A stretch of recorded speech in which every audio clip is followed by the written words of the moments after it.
Hello again, and this is the continuation of the first part of 24 forms from the classes. And so this week we are doing from the end of playing the lute to double wind to the ears. That will bring us to the second part of the 24, which everyone is probably not quite as knowledgeable on.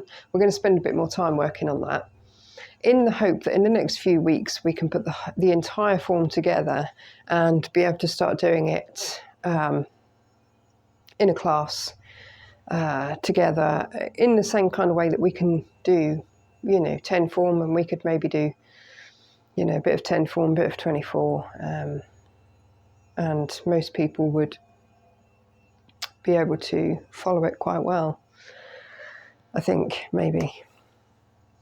But we'll see. We're getting there. Okay, so again, we're going to do it really slowly. We're going to think about body alignment and just being really mindful of just working through, really. So from the playing the lute, where are we at?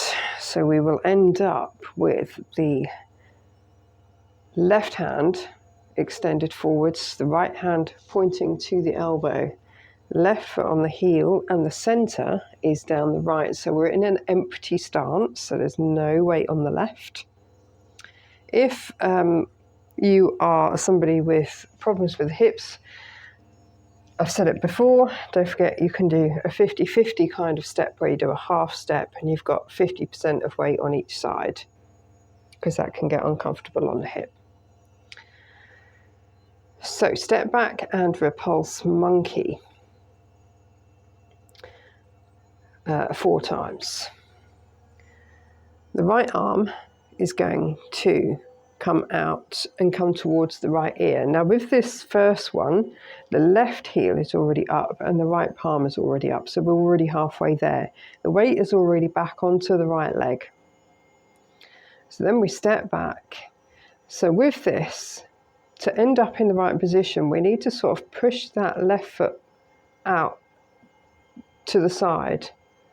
And we're going to step on the toes first and then put the heel down.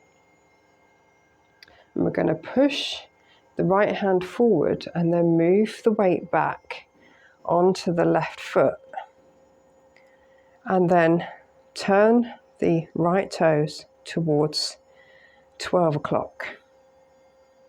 Little bend on the elbow still. And the center is now to the left. The left hand is going to come out towards the ear, and then the right palm and the right toes, are going to lift up. And this is your preparation for being able to step back again. As your left hand pushes forwards, remember, just think of this as pushing a ball off of your right hand. You're going to step back, pushing the right foot out so that you still end up with your feet shoulder width apart position. Moving your center back towards your right foot. And then you can turn your toes towards 12 if you need to. Then turn the palm, lift the toes. Right hand goes out to the right ear. Stepping back, pushing out to the side so that you'll be shoulder width apart again. Put the heel down, sink it down, and then move the weight back to the left. It should still be a nice, comfortable position, should feel nice and strong. Left hand to the ear, palm and toes lift up. And then stepping back out, I might be running out of room. And push, moving the center again. Then from here we have our grasp the bird's tail. So we're going to bring the hands around and bring the left foot in because our centre's on the right. We're going to step back out to 12 o'clock. Move the center and pung, pushing our left hand out, lifting the heel, placing it back down. And then our Lu, left hand on top, right hand underneath, moving the center back. Turn the hips slightly, cross the hands, circle in front, press forwards. Move the weight to the left, uncross, move the weight to the right. Lift the toes and push.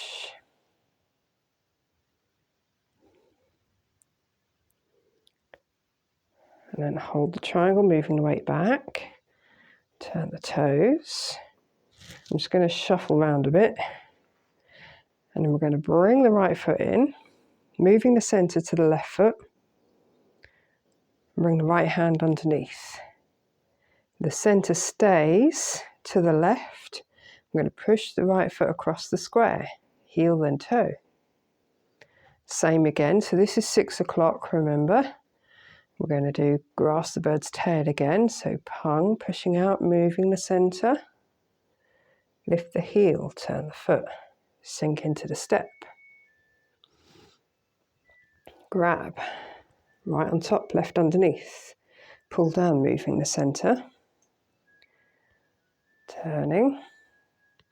Left behind the right. Hips to the front. Press. Uncross. Roll back, moving the center again. Lift the heel. And push. Move the center back. Lift the toes. Turn. Holding your center. So this is the same kind of movement we did in that mini combination the other week. So the circle comes around. And you're moving your center over to the right so that you can bring that left foot in. And you hold your little hook for your single whip. So I'm going to move forward so you can see my feet. My center stays down the right. Step across your square. Heel, then toe.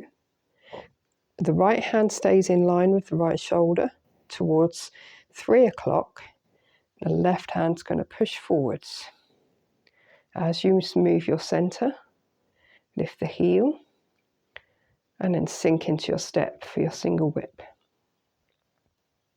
Then your cloud hand's going to start, like in the combination. So the right hand relaxes and it opens the hook. The center moves back, and that drops the left hand into the scoop. Lift the toes and turn, and that brings the left hand under the right. Hands on the right, feet always opening. Feet already open, so they stay where they are. Hands swap. Use the body to move the hands to the left. Hands on the left, feet always closing. That's number 1. And there's 3. Remember to keep the knees bent as well. I'm taking very small horse riding stance steps. So that's both feet facing 3 o'clock. Moving your center across each time. That was number 2. Think about where your center is all the time. This should start to flow all the time. Then after this third one, you're going to make a hook again with the right hand. And the left foot is going to push back. Heel, then toe. Move the center for your second single whip. Moving the center onto the left. Lift up the right heel. Turn and sink.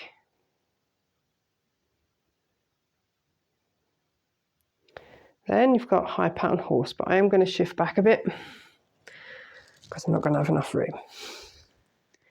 So from here, your second single whip, high pattern horse. Open the right hand hook. Your center is on the left. The right hand turns palm up and comes towards the ear. Then you half step forward with the right foot, moving all of the weight onto the left.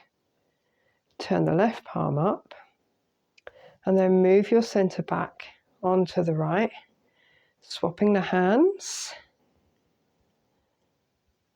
and then bring the left foot onto the heel. This is still in empty, so there's no weight on here at all. If you've got hip problems, then do the 50-50 half step. Left hand goes above the right and turns. Bring the left foot in. Your center is still down the right. Push your left foot out as though doing a Tai Chi walk. Heel then toe as you circle the hands. And then move your center forward. Right hand under the cross, and you're going to do your kick or step with the right heel.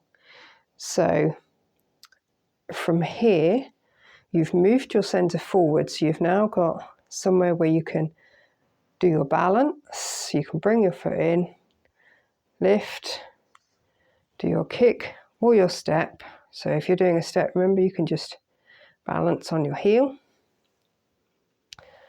And then from here, the foot comes in, the palms come in towards the hips, change to fists, and then step out to the corner about 1:30.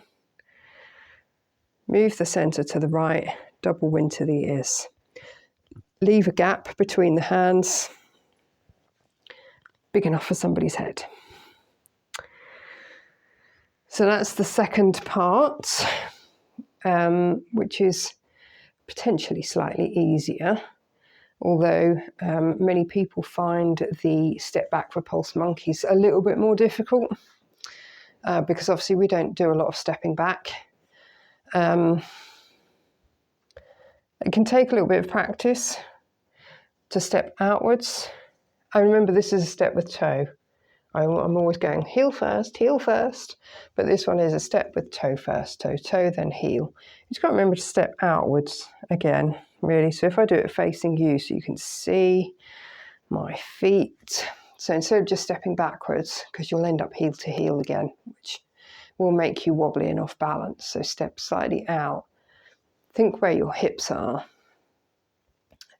Heel then toe, move that center across.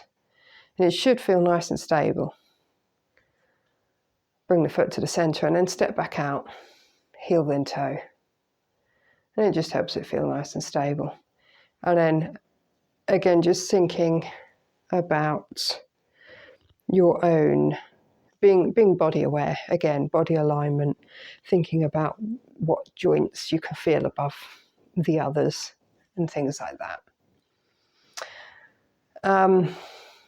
In the lesson, I suspect at some point we would have put that all together. Be a bit difficult in here, it's not the space. I will try and make a separate video when I've got the weather. I'll make a separate video outside.